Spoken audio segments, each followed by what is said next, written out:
I know that some of you may have read my recent post where I was talking about how my life is literally dissolving. Um, Pretty much every orientation from which I've been grounding in externally, also internally, actually, are literally falling away. And I shared in this kind of overarching blog post that just describes it more how it really began as like an unraveling with my home.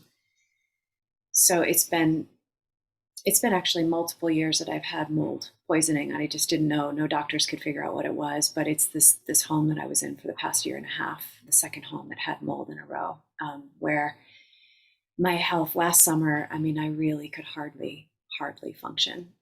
All I could do was, be with my partner and and seeing clients. I couldn't do anything else. And that was a really big unwinding because I had to say no to a lot of client work. My income dropped significantly. My health costs rose like beyond what I could even imagine. And it was so necessary. And so I'm still in the healing process physically, but as a result of all of this cascading, like cleaning out these ways that I've been holding myself together, where this man that I've been in relationship with, who I'm so deeply in love with, we've parted ways, and I've left my home without a home. And I've come into really deep conversations with what my work is in the world. I've been in those conversations for probably 6 years, like in a deep way. But it's all right here on the surface. And what I talked about in this newsletter was just the one of the most powerful things I'm doing right now is like tracking the fuck out of my narratives and stories. Like, what is it that I'm telling myself about reality that actually causes more suffering, and then not beating myself up over that. So I'm going to be sharing more, but the thing that's really alive for me right now is I continue to like build the foundation of what this is to be dissolving and awakening at the same time. Like, is there something around, and I spoke about this at the last Power Reclamation Collective, this free offering that I have every month, where there's a very deep dance in our psyche and in our bodies and souls around what it means to, we could call it surrendering, letting go. The Buddhist teacher Pema Chodron has referred to, and I've been referring to this also, is just letting be. Like the distinction of just allowing something to be just the way that it is, even if it's not what we want, or it doesn't feel good. But there's an art in that kind of letting be, or we could say surrender. And that's this way of just opening to what is. But there's this other art, which is kind of the opposite side of the spectrum, which is about agency. I could even say it's about desire. And I use that word specifically because I think it's so triggering for many people. If we're not supposed to have desires, we're not supposed to have wants. And there is kind of there's a danger in that belief system, and there's a danger in kind of, what's the word I'm looking for? Like indulging all of our desires to think that we're going to get happiness on the other end of them. But my point right now is like coming back to this tension and this polarized spectrum of what is it like to surrender and let go, and what is it like to actually activate agency and intention and will and desire, maybe even at the same time.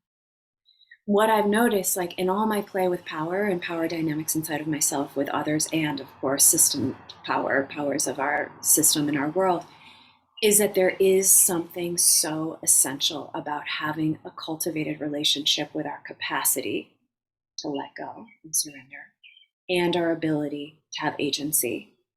And what I was noticing a couple of weeks ago is that in this deep grieving process that I'm in, which I can feel it even right now talking about it, because it's cracking my heart open so much, it's so beautiful, is that there is actually this incredible surrender that's happening, but there's actually agency in my surrender. And I've never seen them so integrated before. And that's what's so beautiful right now is like, of course, there's times where we're literally on one side and needing to hold the energy of one of the poles. I mean, there's times where I just have to let go of my agenda and just be and like, okay, I surrender.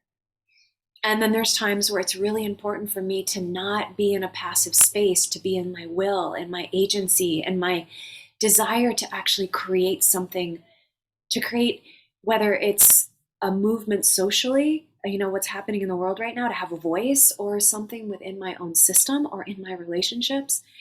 So in this process, my invitation right now for this week is really to play with, what is it like to find agency in the surrender? What is it like? And what I mean by that is, for me in particular, there is a quality of open-heartedness that is coming online in a way that I have tasted before, but now it's coming in this place of, there's something so empowering about releasing and surrendering, but there's equally something empowering about having, so this is such a nuance to try to articulate this piece of like the way that they actually merge together. But in that surrender, there is an opportunity to also quietly feel movement from the heart, movement from the whole being, that is also an act of agency, that also will require a movement. And I share that because I feel like there is something very important about power reclamation related to this very thing, where there can actually be a merging of surrender and agency that become this one unified movement. And so I just share that as this place where I invite play around this. If this resonates for you, how are you working with it? What are you noticing? And I'd love to hear and engage with you in any way around this. All right. Thanks for listening.